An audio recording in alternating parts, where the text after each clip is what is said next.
While these shoes are big topic of discussion, we have someone who doesn't need to buy shoes. He runs barefoot. નાના કાંકરા ને એ તે તો લગભગ મારા હિસાબે એક ટાઈમ ગયા Effect જ પછી ના કરે ઇફેક્ટ તો. નથી કરતા તમને. ઇવન કાચ પણ નાના કાચના ટુકડા બી તમને ઇફેક્ટ ના કરતા હોય. It is unbelievable કે તમને કાચ પણ વાગે અને તમને અસર ના થાય અને તમારા ફીટ એનાથી યુઝ ટુ થઈ જાય. So you should start community, barefeet community. હા, exactly. Hi, welcome to Miles of Inspiration. When we talk about running, the biggest question asked is which shoes to buy. And these shoes are no less. It can start from 5,000 and it can go up to 25 and even more. While these shoes are big topic of discussion, we have someone who doesn't need to buy shoes. Why? Because he doesn't need shoes. He runs barefoot. Our today's guest is Ankit, who is a barefoot runner. Hi Ankit, Hi. welcome.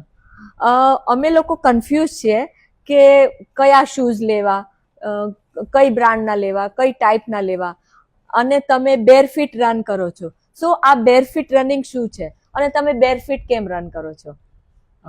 બેરફીટ running basically એવું છે કે એમાં શૂઝની કોઈ જરૂર નથી પડતી first of all તો. વાહ, ઓકે. એટલે એમાં ઘણા ટાઈપ હોય છે કે લોકો ઘણા વાઇબ્રમ પહેરતા હોય છે, ઘણા મેરિલ પહેરતા હોય છે, અને ત્રીજું એક ટાઈપ છે કે જેમાં કંઈ જ ન પહેરવાનું હોય. ઓકે, તમે નોર્મલ જ રન કરતા હોવ છો. ઓકે. અને બેઝિકલી નોર્મલ એટલે બિલકુલ શૂઝ નહીં બિલકુલ પહેરવાના. શૂઝ નહીં, નો અને સોક્સ. વાઇબ્રમ ને એ બધી બ્રાન્ડ છે એ બહુ પાતળા શૂઝ હોય ઇટ છે. ઇઝ લાઈક એનો જે સોલ જે હોય છે it is a flat sole.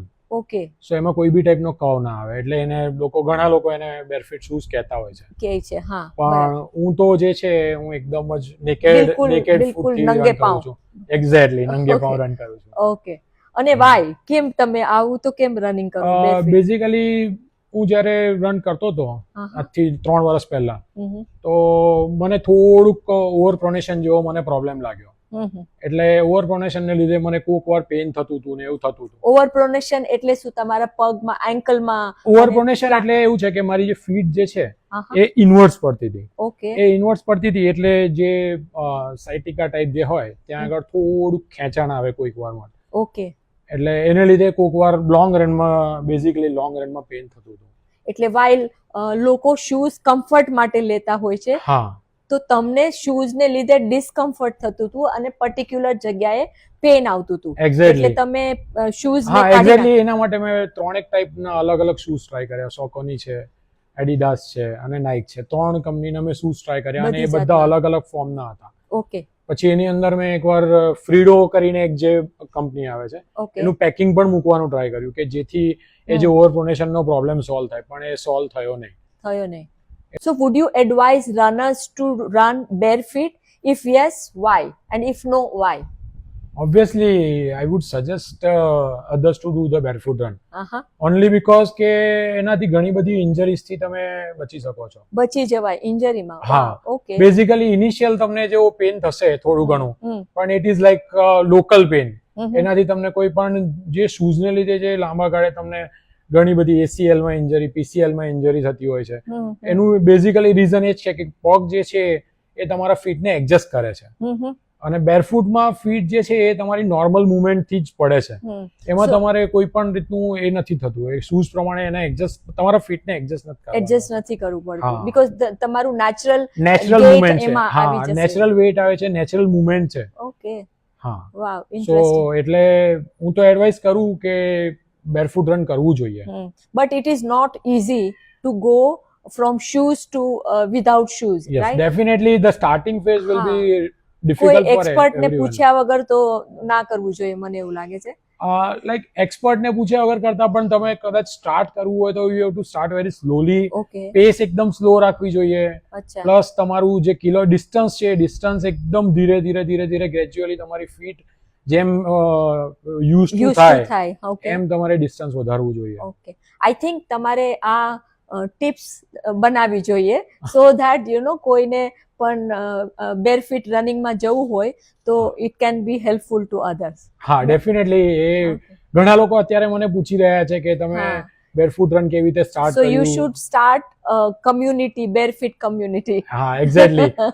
Okay, તો મને ક્વેશ્ચન એ છે કે તમે બધા ઇવેન્ટ બેરફીટ કરી શકો છો. ફોર એક્ઝામ્પલ કોઈ હિલમાં રન હોય, કોઈ અલ્ટ્રા રન હોય, જેમાં અલગ અલગ જાતની ટેરેન હોય, તો તમે રજીસ્ટર કર્યા પહેલા રૂટ ને બધી ડિટેલ્સ ચેક કરો કે નો, બધા ઇવેન્ટ્સ તમે રન કરી શકો છો? ના, અત્યાર સુધી તો લાસ્ટ 3 yearsમાં મેં જેટલા બી ઇવેન્ટ કર્યા એમાં રૂટની રેકી કોઈ દિવસ નથી કરી. ઓકે. નથી એનું ટેરેન ચેક કર્યું, નથી રોડ ચેક કર્યા. હા. અત્યાર સુધી તો લગભગ બધા જ ઇવેન્ટ, લગભગ નહીં બધા જ ઇવેન્ટ મેં બેરફીટ જ કર્યા છે. સો ઇટ મીન્સ કે યુ કેન રન ઓબ્વિયસલી ઓ વાવ, તમે બધા જ ઇવેન્ટ બેરફીટ રન કરી શકો બધી છો. સીઝન બધી સિઝનમાં. Oh, wow. કોક વાર ટફ પડે છે, ઘણા કોક ઇવેન્ટમાં જ્યારે ટ્રેલ રન હોય ત્યારે બેઝિકલી થોડું ટફ પડે છે, પણ યુ કેન ડુ. કારણ કે રસ્તા પર સ્ટોન્સ હોય, કાચ હોય, રૂટ ઇઝ નોટ ફ્રેન્ડલી. હા feet એક્ઝેક્ટલી. friendly, yeah. નવા રૂટ પર જ્યારે તમે જાઓ ત્યારે તમને ખબર ના હોય કે અહીંયા સો શું યુ છે ડોન્ટ શું નો. નહીં. Yeah. You don't know. Okay. પણ એકવાર તમારા ફીટ એકવાર યુઝ ટુ થઈ ગયા હોય તો પછી તમને બહુ વાંધો નથી આવતો. ઓકે. નાના કાંકરા ને એ તે તો લગભગ મારા હિસાબે એક ટાઈમ ગયા Effect જ પછી ના કરે ઇફેક્ટ નથી કરતા તમને. ઇવન કાચ પણ, નાના કાચના ટુકડા બી તમને ઇફેક્ટ ના કરતા હોય. ઇટ ઇઝ અનબિલીવેબલ કે તમને કાચ પણ વાગે અને તમને અસર ના થાય અને તમારા ફીટ એનાથી યુઝ ટુ થઈ જાય. હા, એટલે એ લગભગ ઘણા લોકો માનતા નથી કે ભાઈ આવું બી થઈ શકે. હા, હા. પણ એક ટાઈમ આયા પછી તમારી જે સ્કિન હોય એ સ્કિનનું લેયર એ પ્રમાણે મજબૂત થઈ જાય, ઓકે. એટલે સ્ટ્રોંગ થઈ જાય. સ્ટ્રોંગ થઈ જાય, વાવ. એટલે તમને વાંધો નથી આવતો. ઇવન જ્યારે આપણે નાના હતા ત્યારે જ્યારે ગલીમાં ને એમાં રમતા હતા એકચ્યુઅલી તો એક્ઝેક્ટલી કોઈ શૂઝ નહીં, કોઈ સ્લીપર નહીં, એમને જ રમતા હતા. અને એ વખતે પણ કઈ વાગતું નહોતું. એનું કારણ છે કે બેઝિકલી એ વખતે પણ આપણે એનાથી યુઝ ટુ હતા. વી આર બોર્ન ધેટ હા, કે આપણે કોઈ બી વસ્તુ ઇઝીલી એડપ્ટ કરી શકીએ છીએ, પણ એના માટે થોડો ટાઈમ આપવો પડે. ઓકે. સો અંકિત, બહુ યુનિક વસ્તુ તમે અમને કીધી કે તમે વિધાઉટ શૂઝ રન કરો છો. શૂઝના બહુ બધા પૈસા પણ તમે બચાવો છો. તો બહુ સારું લાગ્યું જાણીને, અને તમારી ફિટનેસ જર્ની સાંભળીને પણ બહુ સારું લાગ્યું. ટેલ મી કે તમે જ્યારે રનિંગ કરતા હોય તો તમારા દિમાગમાં શું થોટ્સ ચાલતા હોય? બીકોઝ I know કે રનર્સ જ્યારે રનિંગ કરતા હોય so they go through lot of emotions during their running. તો તમને શું વિચાર આવતા હોય જનરલી? ના, બેઝિકલી તો મને રનિંગ વખતે કોઈ એવા ખાસ વિચાર નથી આવતા. ઓકે. હું ખાલી બસ એન્જોય કરું છું મારું રનિંગ. અહા. નથી હું પેસને બહુ મેટર કરતો Okay. નથી હું, પણ બેઝિકલી હું જ્યારે રન કરતો હોઉં તો બેઝિકલી હું મારા હાર્ટ રેટને ખાસ મેન્ટેન રાખવાનો ટ્રાય કરતો હોઉં. Very nice, which is so હા, important. Which is so important. હા. અને હું મોટે ભાગે MF, ઘણા લોકોને MF એટલે શું ખબર નથી, હા. પણ maximum aerobic function run, okay. કે જેમાં બેઝિકલી તમારા હાર્ટ રેટ બિલો 150 રહે, કે જેનાથી તમે જ્યારે બી રન કરતા હોય તો તમે રન એન્જોય કરો, નહીં કે તમે સ્ટ્રેસ ફીલ સ્ટ્રેસ કરો. ફીલ કરો. બરાબર. કારણ કે એકને એક તમે પેસ કર્યા કરો તો એ તમારા પર લાઈક બરાબર ઇટ ઇઝ અ સ્ટ્રેસ છે એક જાતનું, તમારી I બોડી પર, believe- હાર્ટ પર, બધા પર. આઈ બિલીવ કે સ્લો રનર પણ રનર જ છે, ફાસ્ટ એક્ઝેક્ટલી રનર પણ રનર જ છે. એક્ઝેક્ટલી. નો મેટર કે તમે 1 કલાક ને 40 મિનિટમાં હાફ મેરેથોન પૂરી કરશો કે 2 કલાક કે 15 3 મિનિટમાં પૂરી કલાકમાં કરશો કરશો. કે 3 કલાકમાં કરશો, તમે પણ રનર છો. finishing the half marathon or full marathon is very important than the timing. Very nice, very હા. True, very true. બરાબર છે. હા. હા, એટલે ટાઈમિંગ ડઝન્ટ મેટર, પણ તમે એન્જોય કરી શકો છો એ વસ્તુને, એ વધારે ઇમ્પોર્ટન્ટ છે. બરાબર છે. અને બેઝિકલી જ્યારે સમર જેવું વેધર હોય, સમર હોય હા. કે વેન યુ સ્વેટ અ લોટ, હમ. તો એ ટાઈમે મારું માનવું તો એવું છે કે તમારે એકચ્યુઅલી રન એન્જોય કરવું જોઈએ, અને બેઝિકલી હેલ્થના પર્સપેક્ટિવ થી રન કરવું જોઈએ, કરવું જોઈએ. નહીં ના કે કે પેસની પેસની પાછળ પાછળ ભાગીને રન બરાબર કરવું જોઈએ. બરાબર છે. હા. ઓકે. સો અંકિત, તમે આ પ્લેટફોર્મ પરથી કોઈને પણ થેન્ક્સ કરી શકો છો, તો who would you like to thank?